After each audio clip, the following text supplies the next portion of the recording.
जय श्री राम दोस्तों, जय श्री राम, जय राधा माधव। स्वागत है आपका आस्था ज्ञान सागर के चैनल में। जैसा कि मैंने आपको कहा था कि मैं मोर पंख के बारे में एक पोस्ट प्रसारित करूंगा जो बिल्कुल विस्तृत होगी, तो आज आपका स्वागत है।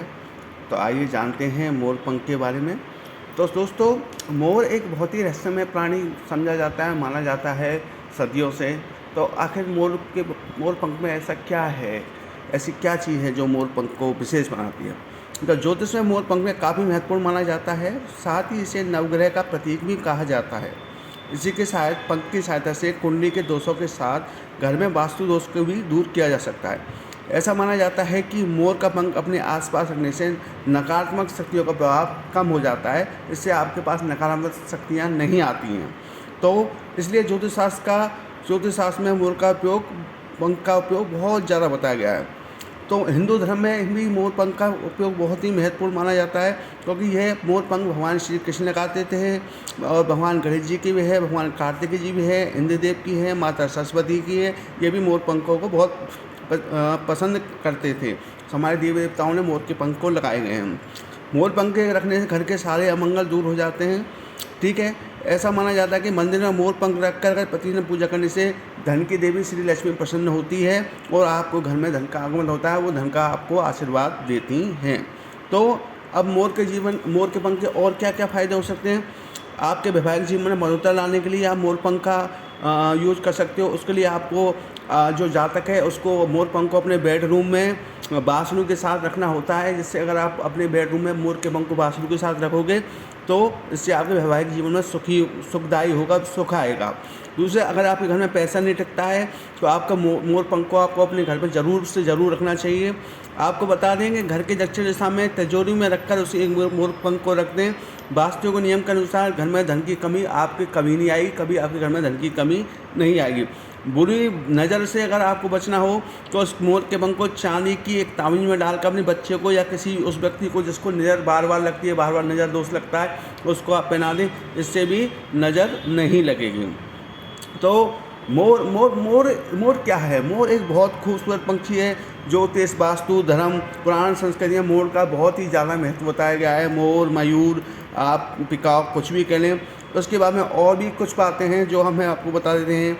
जैसे ये देवताओं का प्रिय है, देवी देवताओं का प्रिय है। इससे कई झाड़ू फूँक, अगर आप झाड़ा लगवाने जाते हैं तो आपने देखा होगा कि वो झाड़ फूँक के मोर पंख का इस्तेमाल करते हैं। तो मोर के विषय में माना जाता है यह पक्षी किसी भी स्थान से बुरी शक्तियाँ और प्रतिकूल चीज़ों के प्रभाव से बचा के रखता है, सारे वातावरण को अनुकूल करता है। इसी वजह से अधिकांश लोग अपने घर में मोर का पंख लगाते हैं।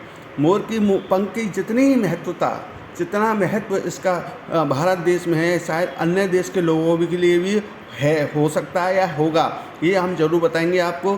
तो पर इसका जो मुख्य उद्देश्य है वो है नकारात्मक ऊर्जा को दूर करना।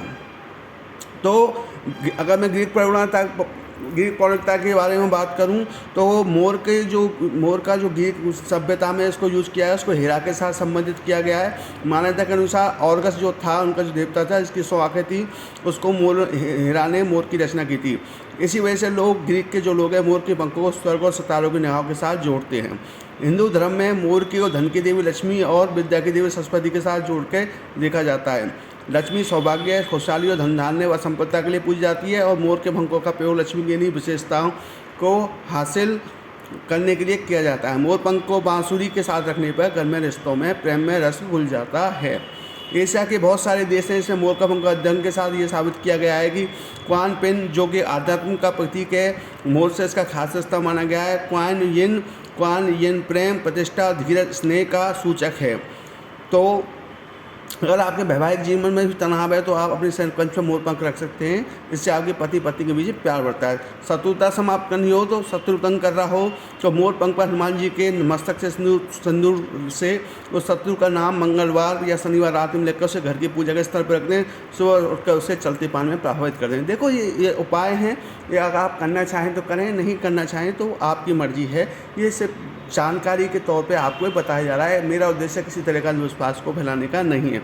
राहु दोष होने पर मोर पंख को घर के पूर्वी और उत्तर पश्चिम दीवार पर लगा सकते हैं।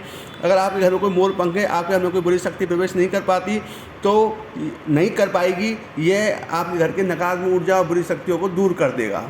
तो इसी प्रकार मोर के घोंघों का पंख का प्रयोग किसी ग्रह के अशुभ प्रभाव, नकारात्मक शक्ति, बुरी शक्तियाँ, और सबसे प्रैक्टिकल मैं आपको बता दूं, अगर आपके घर में छिपकलियाँ हैं तो आप मोर पंख लगा सकते हैं। आपके घर में छिपकलियाँ बिल्कुल नहीं आएंगी। तो बुरी नज़र से भी मोर पंख बचाता है।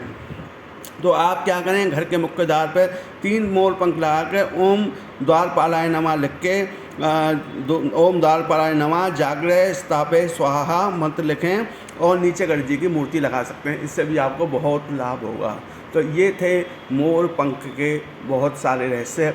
और सबसे बड़ी बात, अगर आपके घर के आसपास मोर घूमते हैं, अगर आप मोर हैं तो आपके घर में सर्प तो कभी नहीं आएगा। सांप से हमेशा बचे रहोगे। तो ये थी मोर के पंख के बारे में कुछ जानकारी।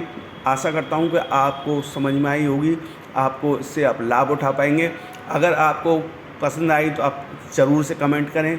कोई मन में प्रश्न हो तो आप प्रश्न पूछ सकते हैं। और हाँ, एक अनुरोध है, कृपया मेरे चैनल को सब्सक्राइब करें जिससे मैं आपको और अच्छी जानकारी दे सकूं। मैंने आगे यूट्यूब पे कई चैनल देखे हैं जो धर्म के नाम पे चैनल चला रखे हैं। इन्होंने लोगो धर्म का लगा रखा है, नाम धर्म का लगा रखा है, पर उसमें बस सेक्स शब्द ना लिख के ब्रह्मचार्य लिख देते हैं और तरह तरह की ऐसी सामग्री प्रसारित कर रहे हैं जो कि जिसका वैदिक और सनातन धर्म से कोई लेना देना नहीं है। मैंने ये चैनल सिर्फ सब्सक्राइबर बढ़ाने और लोगों की भीड़ जमा करने के लिए नहीं बनाया। मेरा उद्देश्य है लोगों को धर्म और वैदिक की सच्ची जानकारी देना है, क्योंकि मेरा सर्कल है वहाँ मैं कई आचार्यों से, कई वेदाचार्यों से, कई ज्योतिषाचार्यों से और मैं अपने गुरुजी से पूछ के ये जानकारी प्रोवाइड करता हूँ। तो आशा करता हूँ आपको अच्छा लगा और सब्सक्राइब ज़रूर से करें। धन्यवाद।